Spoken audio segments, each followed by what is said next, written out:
focus defined as my legacy being legendary, hereditary. I know you see me feeding my seeds, killing these weeds with determination, germination, purpose never vacant. I said at elevation, meditation, upward, universal guidance, most high to provide substance, trying to reside within abundance. Lunches, dinner, and breakfast. The feeling of my stomach's essential, easing the hunger pains is the issue. So focus. Go, get it. Go, get it. Go, get it. Go, get it.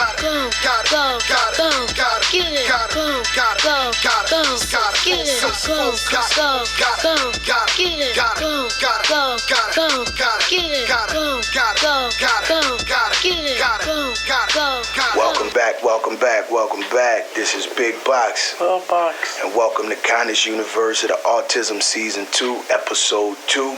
And we're here to continue to talk to you about Lil Boxx during Autism Awareness Month. All right?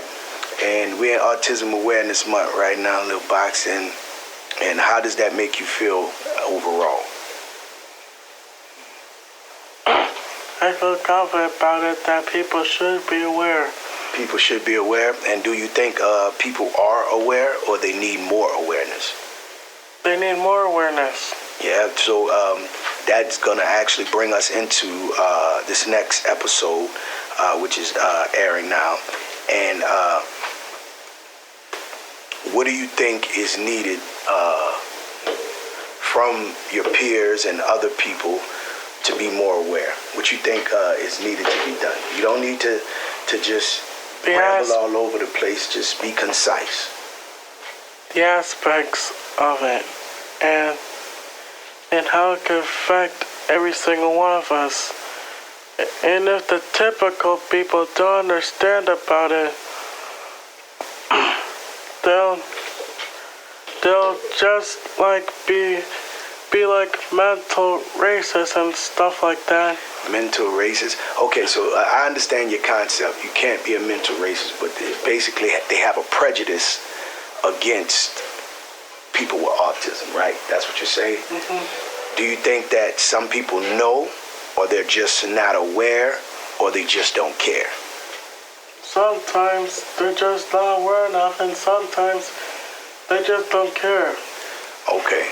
And so what's the difference between someone not being aware of it and someone just not caring?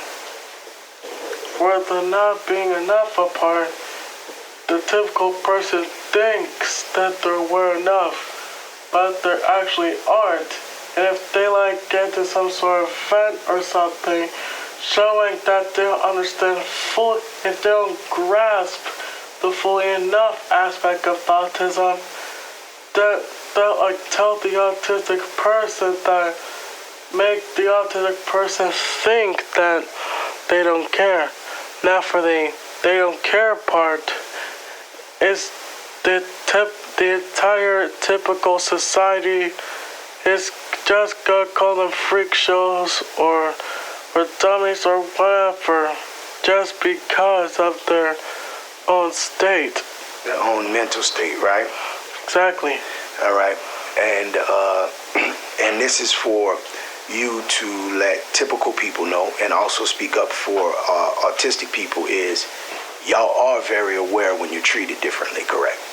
Exactly. Okay.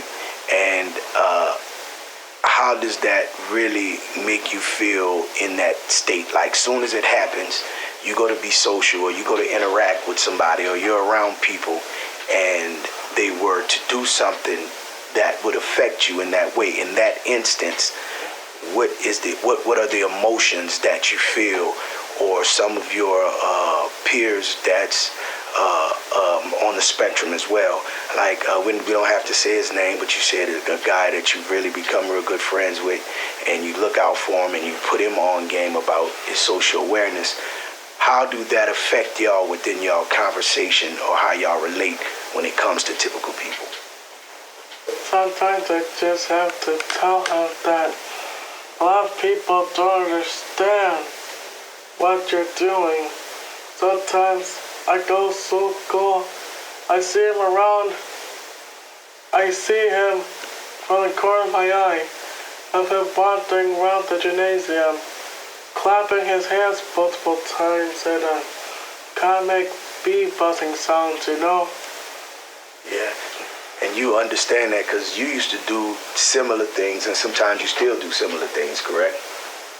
Yeah, but I don't get over the top of it. I know, but you used to, though. So that's how you kind of understand, right? You remember you used to go through similar things in elementary more so, right? So you've been giving him any kind of pointers on how to try to control it? Not yet, but one time I did help him. Yeah, what did you do? There's one time in English class that he was wandering around so much, making so much noise. I told him to settle down. He did, but when he tried to do it again, I tried to tell him to settle down again. Okay, well that's good, that because you know you learn how to put your restrictions and your boundaries in control for yourself, correct? Yes. Okay, and how did that make you feel knowing now when you, in real time, when you realize you've gotten yourself to control some of your stimming when it's disruptive or you're in a group where you know you'll be ostracized? How does that make you feel when you put it in control? Do you feel like, wow, I did it? Or do you feel like I have to keep doing something just for me to fit in? How does that make you feel?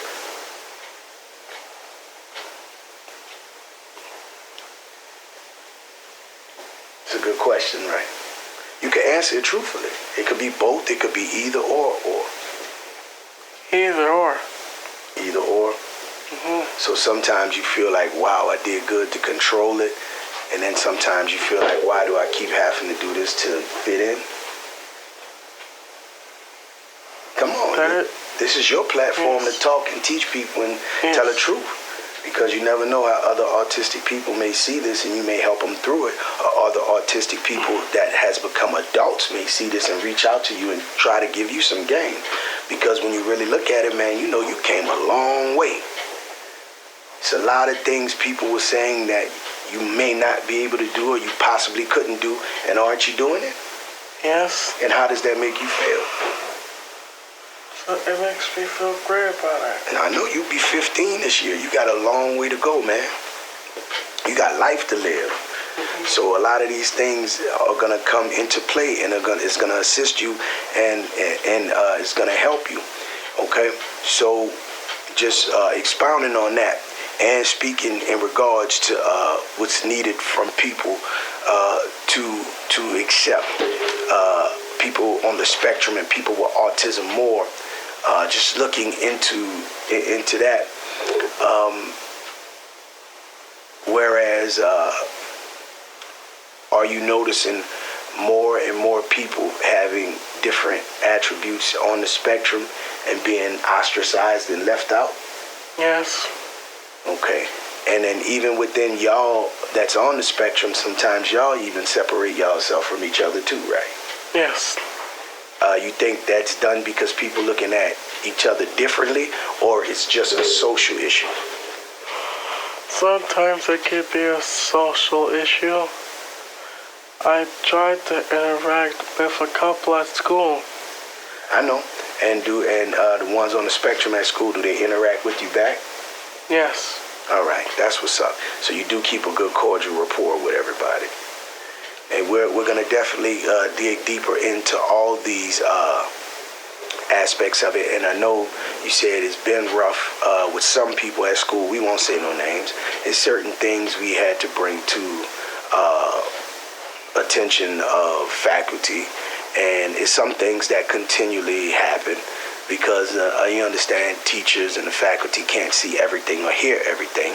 But your little sister's in the building with you. She notices things. She sees some things. It's a few times she even had to educate people on that you do have autism.